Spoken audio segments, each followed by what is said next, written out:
दोस्तों नमस्कार। आज एक बहुत ही सुंदर कथा लेके आए हैं जो कि ज्ञानवर्धक है। गरुड़ पुराण से ली गई ये कथा। शीर्षक है प्राण निकलने का क्षण। वन के बीचों बीच में एक वृद्ध ब्राह्मण अपने जीवन की अंतिम घड़ियां गिन रहा था। संध्या का समय था। आकाश में सूर्य अस्त होने को था। वातावरण गंभीर और मौन था। घर के आंगन में दीपक जल रहा था और उसके चारों ओर परिवारजन बैठे थे। ब्राह्मण का शरीर कमजोर पड़ चुका था। श्वास भारी हो रही थी। आंखों में धुंधलापन छा रहा था। पत्नी और पुत्र उसकी छाती पर हाथ फेरते हुए रो रहे थे, परंतु भीतर ही भीतर ब्राह्मण अनुभव कर रहा था कि यह मृत्यु का क्षण अब दूर नहीं। अचानक उसकी चेतना शरीर से अलग होने लगी। गरुड़ पुराण में वर्णित है कि जब प्राणी के प्राण निकलने लगते हैं तो उसे असहनीय पीड़ा होती है। वही पीड़ा ब्राह्मण अनुभव कर रहा था। ऐसा लग रहा था जैसे हजारों बिच्छू उसके अंग अंग को डस रहे हों, जैसे किसी ने भीतर से नसों को खींच लिया हो। उसके मुख से कराह निकल रही थी, परंतु शब्द बनने से पहले ही दम टूट रहा था। धीरे धीरे उसकी आंखें ऊपर की ओर उलट गईं और तभी उसने देखा कि आकाश से कुछ विचित्र आकृतियां उतर रही हैं। उनमें से कुछ अत्यंत तेजस्वी, प्रकाशमान और सौम्य थीं, जबकि काले, विकराल और भयावह रूप धारण किए हुए थे। ब्राह्मण के सामने अब जीवन भर किए गए कर्म खुलकर प्रकट होने लगे। उसने देखा कि बचपन से लेकर युवा अवस्था तक उसने जो भी दान पुण्य किए थे, गौदान, अन्नदान, विद्यादान और मंदिरों की सेवा, वे सब स्वर्णिम प्रकाश की तरह उसके चारों ओर फैल गए। उन कर्मों के कारण देवदूत प्रकट हुए जिनके शरीर से सुगंध निकल रही थी। उनकी आंखों में करुणा और चेहरे पर शांति थी, परंतु साथ ही उसने ये भी देखा कि कुछ कर्म ऐसे थे जो उनके पापमय जीवन के चिन्ह थे। कभी क्रोध में उसने अपशब्द कहे थे, कभी लोभ में किसी निर्धन को ठुकराया था, कभी अहंकार में किसी का अपमान किया था। ये सभी पाप कर्म अंधकार रूप में उसके सामने खड़े हो गए। उसी क्षण यमदूतों का दल प्रकट हुआ। उसके शरीर विशाल और विकराल थे। नेत्र अंगारों की तरह जल रहे थे। हाथों में फंदे और गदा थी। उनकी उपस्थिति से वायुमंडल भारी और भयावह हो गया। ब्राह्मण के भीतर संघर्ष शुरू हो गया। उसका आसमिक स्वरूप इन दोनों शक्तियों के बीच खिंचने लगा। देवदूत कहते, ये धर्मात्मा है, इसने गंगा में स्नान किया है, ब्राह्मणों का आदर किया है, भूखे को अन्न दिया है, इसे हमारे साथ चलना चाहिए। यमदूत गरजते हुए बोले, नहीं, इसने स्वार्थ किया है, मोह में पढ़कर कई बार सत्य से विमुख हुआ है, यह हमारे अधीन है। ब्राह्मण का मन भय से कांप उठा। उसने देखा कि उसका शरीर, स्थूल शरीर बिस्तर पर पड़ा है और परिवारजन रो रहे हैं। उसका सूक्ष्म शरीर बाहर खींचने लगा। गरुड़ पुराण के अनुसार जब प्राण निकलते हैं तो पहले पांव की उंगलियों से प्राण ऊपर की ओर बढ़ता है, धीरे धीरे घुटनों तक, फिर हृदय तक पहुंचता है। जब यह यात्रा पूरी होती है तभी अंतिम सांस निकलती है। ब्राह्मण उसी क्रम को अनुभव कर रहा था। पांव से शक्ति निकल चुकी थी, जांघें शिथिल हो चुकी थीं। जब प्राण हृदय तक पहुँचते तो उसने अपने समस्त जीवन को एक पल में देखा। वो दृश्य अद्भुत था। बचपन की खेल कूद, पिता का स्नेह, माता का आशीर्वाद, विवाह का समय, संतान का जन्म, उत्सव और दुख सब एक साथ उसकी आंखों के सामने चलचित्र की तरह प्रकट हुए। तभी यमदूत आगे बढ़े और उन्होंने अपने फंदे से उसके सूक्ष्म शरीर को पकड़ लिया। ब्राह्मण तड़प उठा। उसे लगा मानो हजारों बिच्छू डस रहे हों।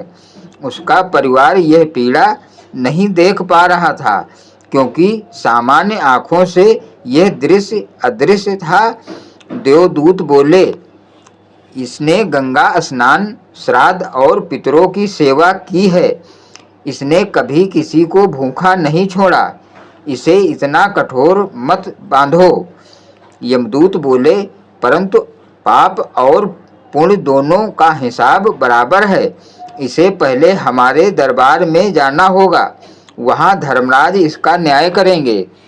ब्राह्मण चीत्कार करने लगा, मुझे छोड़ दो, मुझे मत ले जाओ। परंतु यमदूत उसे बांधकर खींचते चले गए। मार्ग में ब्राह्मण ने अंधकारमय पथ देखा, जहाँ दूर दूर तक सूखा और रेगिस्तान फैला था। चारों ओर कराहती आत्माएं दिखाई दे रही थीं, जो प्यास और भूख से व्याकुल थीं। उसने महसूस किया कि जीवात्मा जब शरीर छोड़ती है तो उसे जल की अत्यधिक आवश्यकता होती है। तभी उसे स्मरण हुआ कि उसने अपने जीवन में कई बार श्राद्ध और तर्पण किया था। उसी पुण्य के कारण वहाँ दिव्य जल उसके सामने प्रकट हुआ। उसने उस जल से अपनी प्यास बुझाई।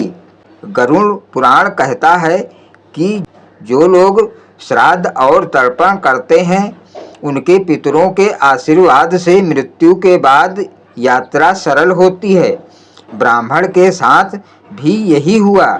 यद्यपि यमदूत उसे बांधकर ले जा रहे थे, परंतु उसके पुण्य कर्म बार बार मार्ग में उसकी रक्षा कर रहे थे।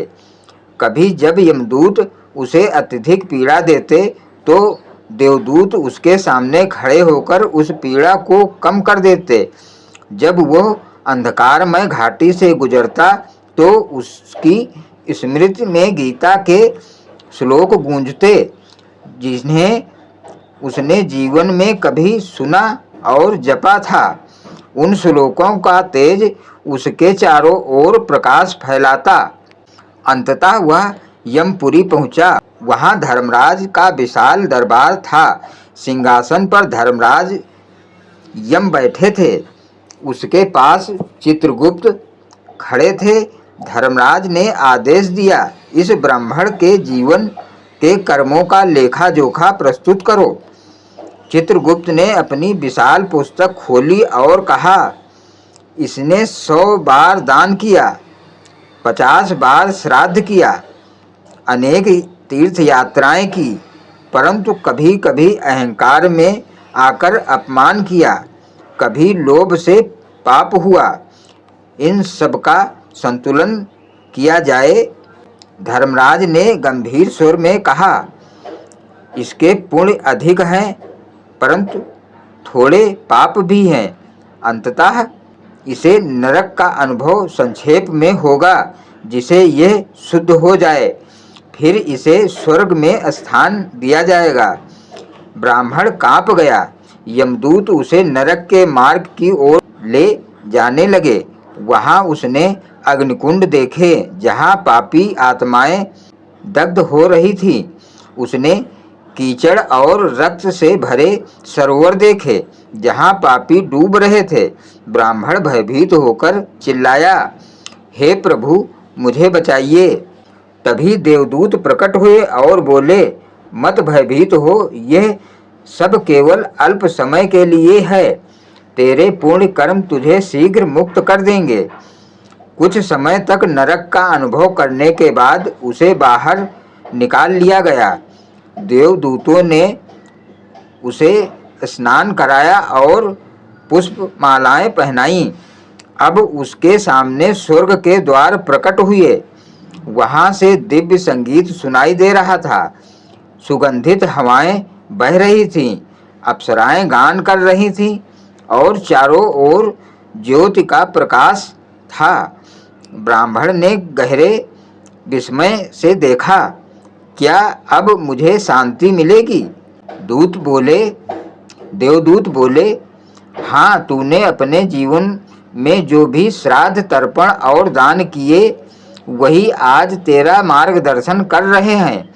यदि तुम्हें इन्हें नहीं किया होता तो तुझे नरक के भयंकर कष्ट सहने पड़ते, परंतु तेरे पुण्य कर्मों ने तुझे मुक्त किया।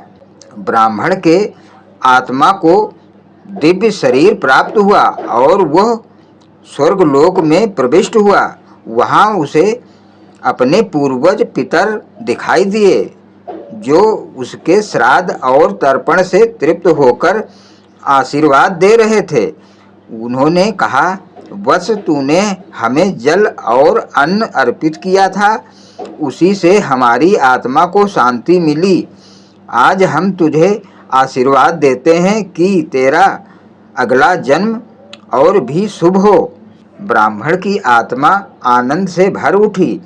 उसने अनुभव किया कि मृत्यु का क्षण यद्यपि अत्यंत पीड़ादायक होता है, परंतु यदि जीवन में पुण्य कर्म किए हों, पितरों की सेवा की हो और धर्म मार्ग पर चला हो, तो अंततः मुक्ति और शांति प्राप्त होती है। उसी क्षण आकाश से एक स्वर गूंजा, जो श्राद्ध और तर्पण करता है, जो धर्म का पालन करता है, वही मृत्यु के भय से मुक्त होता है।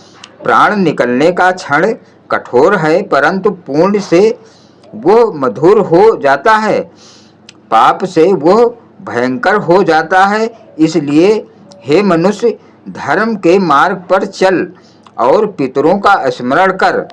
इस प्रकार ब्राह्मण की कथा समाप्त हुई। उसकी आत्मा स्वर्गलोक में अपने पितरों के साथ आनंदित होकर विराजमान हुई और उसका उदाहरण संसार के लिए उपदेश बन गया कि मृत्यु का क्षण कैसा होता है और कर्मों का लेखा जोखा किस प्रकार आत्मा के मार्ग को निर्धारित करता है। तो दोस्तों, ये कथा आपको पसंद आई होगी। हमें पूर्ण विश्वास है कि जीवन और मृत्यु के किए गए उन क्षणों को आदमी मृत्यु के बाद भी अनुभव करता है।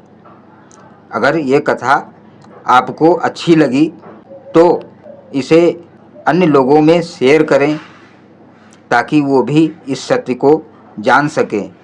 तो धन्यवाद दोस्तों। जय श्री हरि।